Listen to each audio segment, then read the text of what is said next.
Përmbledhja e ngjarjeve kryesore të ditës në Radio 7. Me përfundimin e zgjedhjeve të pjesshme vendore në Maqedoninë e Veriut, rezultatet paraprake nga Komisioni Shtetëror i Zgjedhjeve flasin për një fitore të Aleancës Kombëtare për Integrim në komunën e Gostivarit dhe Vrapçishtit. Në Gostivar, kryeson Valbon Limani me rreth 60% të votave nga rreth 30% të votave që mori rivali i tij, Nevzat Bejta, ndërsa në Vrapçisht kandidati i AKI-s fitoi me një diferencë prej 2000 vota ndaj kandidatit të vlen Zylhajrat Demiri. Sonte jemi këtu para jush për të festuar fitoren në komunën e Vrapçishtit, ku ne po të njëjtë të themi kemi një rezultat 2-1, afërsisht nëse përkthejmë në numër të votave, dallimi o diku 3000 vota jemi në përsi. Kryetari i Bashkimit Demokratik për Integrim pas fitores së AKI-s në zgjedhjet e përsëritura në Gostivar dhe Vrapçisht, akuzoi kundërshtarët politik për bojkot organizuar në këto komuna nga partia në pushtet. Përveç që është përdor në komuna tjera inxhinieringu, këtu është përdor një mjet tjetër sabotazha. Bojkoti që ne të mos triumfojmë në rrethin e parë të zgjedhjeve. Ishte Ali Ahmeti. Në emër të Aleancës Shqiptare, Arben Taravari kërkon zgjedhjet parakohshme në Maqedoninë e Veriut. Pas fitores në Vrapçisht dhe Gostivar, Taravari tha se koalicioni Aleanca Kombëtare për Integrim mund të bëjë rezultate të jashtëzakonshme. Aleanca Kombëtare për Integrim u tregua se bashk mund të bëjmë rezultate të jashtëzakonshme dhe kjo më është një frymë e re e cila besoj se do të vazhdojë në zgjedhjet parlamentare të cilët unë i pres 2026, ndash ato të mbahen në maj apo në tetor. Sidoqoftë, fitore e madhe e Aleancës Kombëtare për Integrim.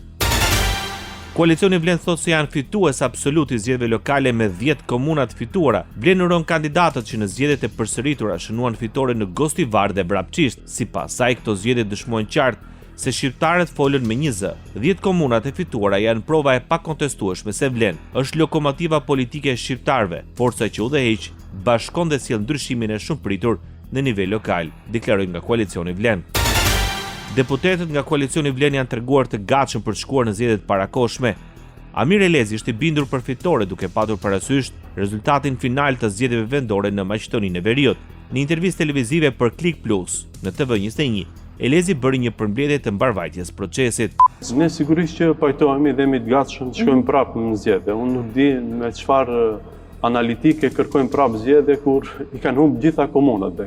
Të bëjmë një përsëri një aventurë të tillë ata dhe të thirrin sikurse duan zgjedhjet e reja, është jo e hishme shkaku se ja të parashtrojmë një pyetje. Ku do të fitojnë? Në zonën 1 nuk kanë asnjë komunë të cilën e menaxhojnë. Në zonën 6 janë të izoluar në terma politik dhe në terma geografik, tashmë kanë vetëm Vrapçishtin dhe Gostivarin. Në zonën 5 është e njëjta situatë. Ndërsa deputetja Saranda Imeri Stafaj për Alsat komentoi se ndonse ka një humbje të forcës më të madhe në pushtet në këto dy komuna, mbështetja për AKI-n është në rënje dhe për Vlen është në rritje. Kryetari VMRO DPMNES dhe njëkohësisht kryeministri i Republikës Maqedonisë së Veriut Istria Mickovski njofton fitoren në një komunë në zgjedhjet e ripërsëritura vendore. Sipas tij, kandidati Oner Jakupovski fitoi drejtimin e komunës Mavrov Rostush. Во општина Маврово Ростуше, ВМРО ДПМН оствари убедлива и многу важна победа. Në komunën Mavrov Rostush, VMRO realizoi fitore bindëse dhe shumë të rëndësishme. Oner Jakupovski është kryetari i ri, fitore dyfisht me mbi 1000 vota dallim. Urime për Onerin, gjithashtu urime për Onerin për të gjithë mbështetësit dhe të gjithë qytetarët e Mavrov Rostush. Me ditën e sotme rrumbullakohet rezultati i zgjedhjeve lokale plotësisht. VMRO DPMNE fitoi në gjithsej 56 komuna në Maqedoninë e Veriut, LSDM në 6. Kjo nuk është rastësi, është gjykimi i qartë i qytetarëve. СДСМ во 6. Тоа не е случајност, тоа е јасен политички суд на граѓаните. Tha kryeministri i Republikës Maqedonisë së Veriut, Istria Mickovski. Kryetari i Kuvendit i Maqedonisë së Veriut, Afrim Gashi, është kundër mbajtjes së zgjedhjeve të parakohshme parlamentare. Gjatë konferencës për shtyp, Gashi deklaroi se është mbështetës e idesë për zgjedhje të rregullta, por për këtë vendosin 61 deputet dhe vullneti politik i deputetëve është ai që përcakton se kur do të shkohet në zgjedhje. Gashi është kundër dhe formimit të qeverisë teknike. Mendoj se si një qeveri e qëndrueshme si anëtare e NATO-s nuk është e përshtatshme të formojnë qeveri teknike për të organizuar zgjedhjet parakohshme, aq më tepër që shohim se proceset zgjedhore, veçanërisht të fundit, po zhvillohen normalisht pa vërejtje, deklaroi kryetari i Kuvendit të Maqedonisë së Veriut Afrim Gashi. Zeqiria Tahiri nga Vlen është deputeti më i ri në Kuvendin e Maqedonisë së Veriut. Në seancën e 80 ai zëvendësoi Bekim Salin pas u emërua si zëvendës kryeministër i parë dhe ministër për çështjet europiane. Gjatë seancës, Arlinda Kadri Shahinovic dhe Suzana Joshevska Anastazovska si anëtare të Këshillit Gjyqësor të Republikës Maqedonisë së Veriut, të propozuar nga kryetarja Gordana Silenovska Davkova. Rajoni. Këshilli i Marrëdhënieve Shqiptaro-Amerikane përshëndeti sinjalin nga Shtetet e Bashkuara për rifillimin e dialogut strategjik me Kosovën, ndonse ky proces ende nuk ka nisur zyrtarisht. Sipas rikthimit i dialogut formal do të përbënte një sinjal të qartë të vullnetit të ndërsjellë për të ecur përpara në mënyrë konstruktive dhe me koordinim të ngushtë. Organizata vlerësoi zgjedhjet e fundit në Kosovë duke theksuar se ato dëshmojnë përkushtimin e vendit ndaj demokracisë, por njëkohësisht reflektojnë pakënaqësinë në rritje të qytetarëve ndaj presionit ndërkombëtar. Këshilli kërkon një reagim dhe nga ana e Prishtinës duke sugjeruar që kryeministri në detyrë Albin Kurti të realizojë një vizitë zyrtare në Washington si një shenjë e qartë e përkushtimit për rifillimin e marrëdhënieve strategjike.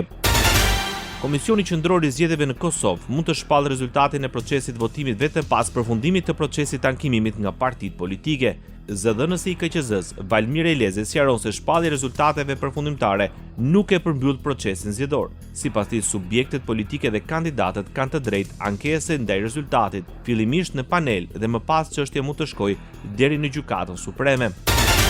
Paneli zgjedhor për ankesa dhe parashtresa në Kosovë konfirmon se aktualisht janë 4 ankesa në shqyrtim të partive politike. Të premten, paneli zgjedhor hodhi poshtë si jashtëafateve kërkesën e Partisë Demokratike të Kosovës për shfuqizimin e rreth 20.000 votave të dërguara në vend përmes postës nga Mërgata. Partia Demokratike kishte kërkuar nga paneli të njëjtën të shpallë të pavlefshme votat në fjalë, duke thënë se ato ishin dërguar me postë nga jashtë vendit me vonesë pas afatit të lejuar ligjor. Sipas rezultateve paraprake, këto zgjedhje fitoi lëvizja vetëvendosje me 51.11% të votave që japin 57 deputet. Partia e dytë doli Partia Demokratike e Kosovës me 20.19% të votave ose 22 deputet. Lidhja Demokratike e Kosovës fitoi 13.23% ose 15 mandate deputetësh, ndërsa Aleanca për Ardhmërinë e Kosovës fitoi 5% të votave ose 6 deputet. Radio 7, zëri pozitiv i qytetit. Brenda kësaj dekade Shqipëria nuk do të importojë me energji elektrike. Premtimi vjen nga kryeministri Edi Rama gjatë paraqitjes së projektit për parkun eolik të Tropojës. Nevojat tona të brendshme për sovranitetin ton ne i kemi garantuar. Por ne jemi më ambiciozë se kaq. Dhe kur them për energjinë në Europë, kam parasysh rritjen e kapacitetit këtu në Shqipëri në mënyrë që ne nga një anë kontribuojmë në sigurinë energjetike të Europës, por nga tjetër të bëjmë edhe ne para për fondin e Republikës Shqipërisë njësoj si tjerët. Për Ramën, prodhimi i energjisë së rinovueshme në vend dëshmon rrugëtimin e suksesshëm dhe punën 2 vjeçare të qeverisë në këtë sektor.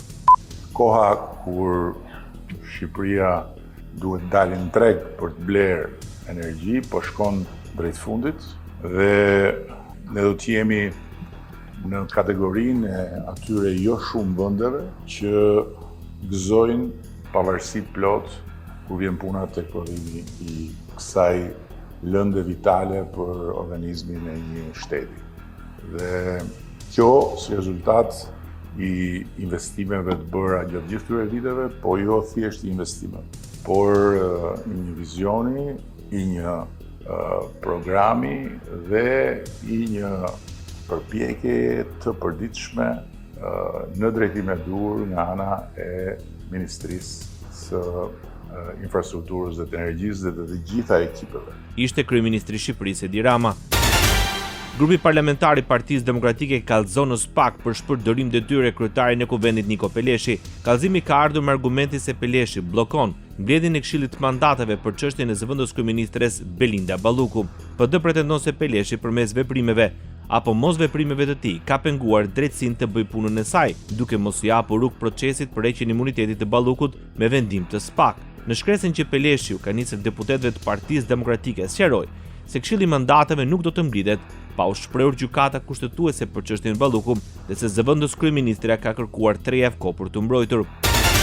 Partia Demokratike ankimon në gjykatën kushtetuese vendimin për zgjedhjen e avokatit të popullit, shkak është bërë pretendimi për shkelje të kushtetutës dhe rregullores së kuvendit. PD kërkon shfuqizimin e votimit në kuvend për zgjedhjen e avokatit të popullit dhe pezullimin e të ushtruarit të detyrës nga Ender Shabani derisa të shprehet gjykata kushtetuese. Shabani u zgjodh avokati i popullit më 11 dhjetor me 85 votat e shumicës, ndërsa deputetët e Partisë Demokratike braktisën votimin. Bota. Trazirat në Iran ka shkaktuar më shumë se 500 viktima. Të dhënat janë bërë publike nga një grup për drejtat e njerëzit, ndërkohë që Teherani kërcënoi se do të shënjestronte bazat ushtarake amerikane nëse presidenti Donald Trump realizon kërcënimet e tij të reja për të ndërhyrë në mbështetje të protestuesve. Sipas shifrave të fundit nga aktivistë brenda dhe jashtë Iranit, grupi amerikan për të drejtat e njerëzit, HRANA, tha se kishte verifikuar vdekjen e 490 protestuesve dhe 48 anëtarëve të forcave të sigurisë me mbi 10.600 persona të arrestuar në 2 javë trazira, raporton Reuters.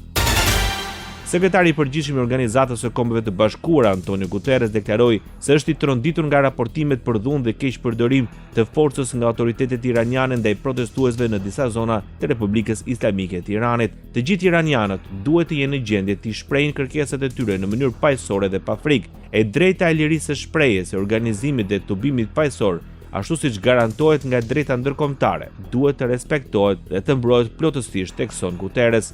Sekretari i përgjithshëm i OKB-s u bëri thirrje autoriteteve iraniane të tregojnë vetë përmbajtjen maksimale dhe të përmbahen nga përdorimi i panevojshëm dhe jo proporcional i forcës. Iran called to negotiate. Yesterday, the leaders of Iran called they want to negotiate. Teherani dëshiron të negociojë, kështu u shpreh presidenti SBA-s Donald Trump, ndërsa fliste me gazetarët në bordin e Air Force One, teksa Irani është përfshirë në protesta masive. Udhëheqësit iranian telefonuan djeta Trump duke shtuar se po organizohet një takim. Merret kreu i shtëpisë së bardhë deklaroi se ushtria amerikane po shqyrton mundësinë shumë të fortë lidhur me një ndërhyrje të mundshme ushtarake në Iran. Mund të na duhet të veprojmë përpara se kjo të ndodhë, po e vlerësojmë situatën shumë seriozisht. Ushtria po e shqyrton atë dhe po vlerësojmë disa mundësi shumë të forta, do të marrim një vendim, deklaroi Donald Trump. Aleatët e NATO-s po forcojnë ndjeshëm bashkëpunimin e tyre në Arktik përballë rritjes së aktivitetit ushtarak rus dhe kinez në këtë rajon strategjik. Apeli vjen nga komandanti suprem i forcave aleate, generali Alexus Grumkish, gjatë konferencës për politikat e sigurisë dhe mbrojtjes të mbajtur në Salem të Suedisë. Sipas tij, bashkëpunimi ushtarak mes vendeve aleate në këtë rajon nuk ka qenë kurrë më i fortë, ndërsa situata e sigurisë po bëhet gjithnjë më komplekse. Generali vuri në duke se anijet ruse dhe kineze po kryen gjithnjë më shumë patrullime të përbashkëta në veriun e largët, një zhvillim që sipas tij përbën një kërcënim në rritje. Ndoqët edicionin informativ të lajmeve në Radio 7, zëri pozitiv i qytetit.